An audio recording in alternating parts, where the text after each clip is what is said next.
merong lumalabas na mga balita, parang hindi kumukonekta yung pagkakaaresto dito kay Franco Mabanta at doon sa totoong kwentong lumalabas sa media. Habang tumatagal ay dumadami ang tanong ng taong bayan. Dati na pala yung video, dati na rin yung reklamo. Bakit biglang ngayon nagkaarestuhan? Dati ang nagrereklamo di umano ay si Tambaluslos mismo. Ngayon parang lumalabas ang nagrereklamo ay yung kanyang mga staff na lang or yung mga nakapaligid sa kanya. So habang palabo ng palabo tapos gawang rekto pa yung pera. Nako, pag-uusapan natin lahat yan. Ang importante, sino ang nasa likod na ito? Nana ng NBI si Camille Jensen Hero o mas kilala bilang CJ Hero ang tinukoy na anchor ng Peanut Gallery Media Network na sangkot umano sa paggawa ng expose video laban kay dating House Speaker Martin Romualdez. Ang naturang video ang pinag-ugatan ng ikinasang entrapment operation ng NBI Organized and Transnational Crimes Division na ikinaaresto ni PGMN founder Franco Mabanta at ng 4 na iba pang personalidad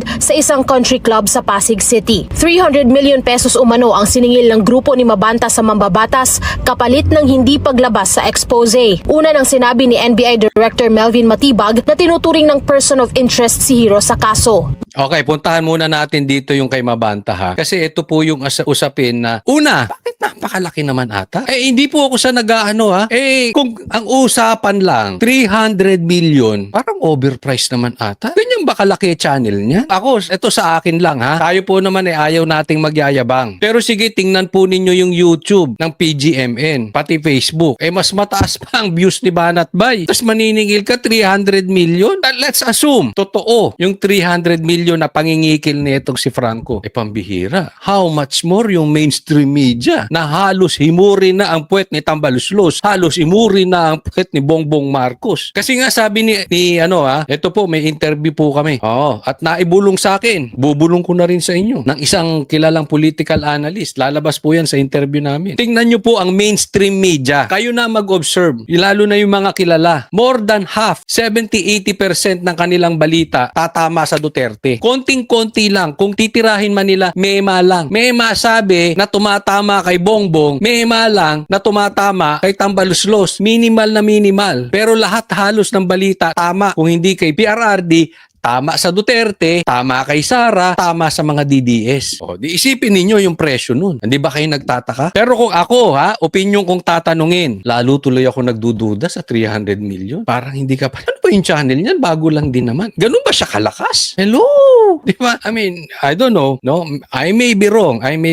Pero kung views lang ang pag-uusapan natin, puro lang yung pangalan. Wala yan sa reach. Di ba? Tuloy natin. Kaso.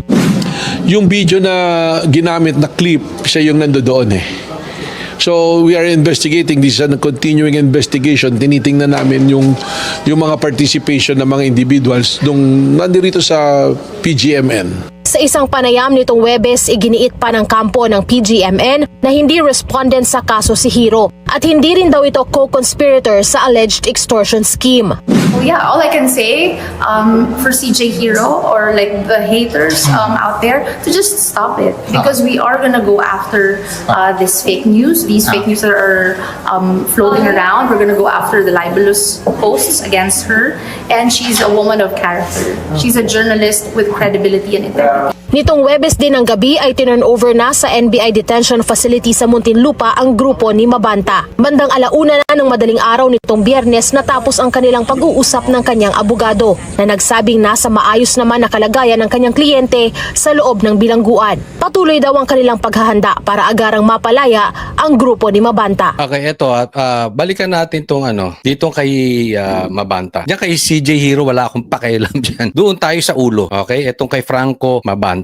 Ang sana sa NBI, maayos lang yung pagkakatrabaho. Okay? Salute ako sa iyo, sir. Kung yan ay ginagawa ninyo para matigilan yung pangingikil. Ako, sasabihin ko na dito sa aking channel, I'm against sa ganitong klaseng media. Yung attack collect, defend collect, o kung tawagin na ACDC o yung mangongolekta. So kung ganyan po ang atake nito si Matibag, wala tayong pag-uusapan. Salute ako sa iyo. Kung kinakailangan, ibitay mo yan, si Mabanta, yan si Franco, sige sige lang. Wala ako, hindi kasi baka sasabihin na naman, dinidikit yan sa DDS, dinidikit yan sa Duterte, hindi po. Huwag nyo pong gamitin doon sa mga gumagamit na mga loko-loko. Huwag nyong idikit kay PRRD yan. Hindi po kay PRRD yan. Mas kaibigan niya ni Bongbong Marcos. Okay? Hindi po yan DDS. Sa katunayan, may tanong pa nga. Ito, tinanong ni tinanong ito. Abangan po ninyo doon sa interview namin. May tanong si Sir Jack doon sa aming ini-interview, kaya lang hindi nasagot ng maayos. Pero tanong ko na rin sa inyo, na-rehab ba yan si Franco? Anong connection nun, Coach Oli? Sinabi ni Aimee na gumagamit lulong yung kanyang kapatid. Ngayon, kung na-rehab yan si Franco, siguro mas konektado sila. Kasi kung lang, hindi ko naman sigurado, kaya nga it was a question ni Sir Jack. Kung na-rehab yan, mas close kay Bongbong yan. Ayaw ni PRRD ng gumagamit. Diba? Kung hindi naman, di okay lang. Diba? Anong punto ko dito? Hindi ko pinagtatanggol. Ang pinagtatanggol ko dito yung klase ng paghuhuli. Dahil sinasabi ni Matibag, kukunin niya na yung mga ganitong mainstream media. Ay, mga ganitong klaseng media. Teka muna, wag pong ganon. Kasi ginawa daw nila kay Jason sa, di ba? Kine-question pati yung sinasabi nito ni etong si Guanzon, no? So, sa akin, hindi ako pabor na i-isolate ninyo. Kasi tandaan nyo po, ngayon maraming lumalabas na mga video banat kay Sara. At talagang libelous. Talaga namang, humanda kayo pag upo ni BP Sara.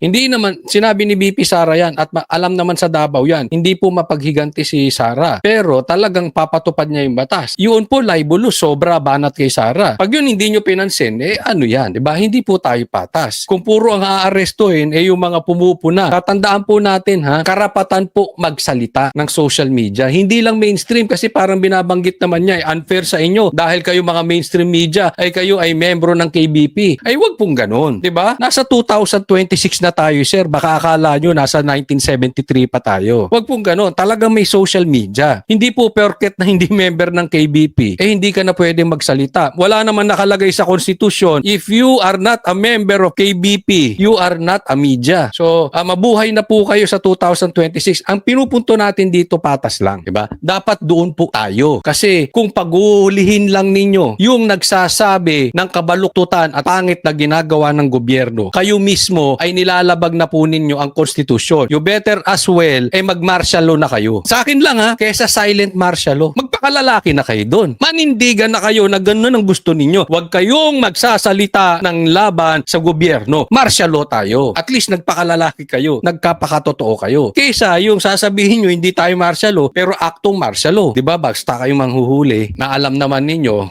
mali yung warrant. Diba? Or puro na lang mga pumupuna. Karapatan po. Nasa konstitusyon po ang karapatang magsalita at pumuna sa gobyerno. Pero ito ang usapin dyan. Franco, kung walang drama yan, ilabas mo na kasi yung video. Yan ang problema kasi yung laging may hawak, ayaw ilabas. Di po ba? Yan po ang nakakapagpaduda. At ang malaking tanong ngayon, tumingin kayo sa mainstream media, anong nangyari dito sa hulihan na ito? Sino ang kumukumpas dito? Ako, isa lang ang sagot ko at uulitin ko. Pag lumutang na masama ang Duterte rito, masama si Tambaluslos dito, tapos ligtas ang Pangulo, moro-moro yan, galing kay Bongbong Marcos. Siya kumukumpas dyan. Kasi hindi naman po pwede. Lalong-lalo na pag hindi na ilabas yung video, dahil pag nailabas yung video, positive ang taong bayan. Pag itinuro si Tambaluslos, definitely matuturo si Bongbong Marcos. Siya ang nag-a-approve ng budget Hindi na, si Saldico? Party list? Huwag nga tayong maglokohan, di ba? So dito makikita natin yung kumpas, yung drama. So ilabas nyo na yung video. Magkaalaman na.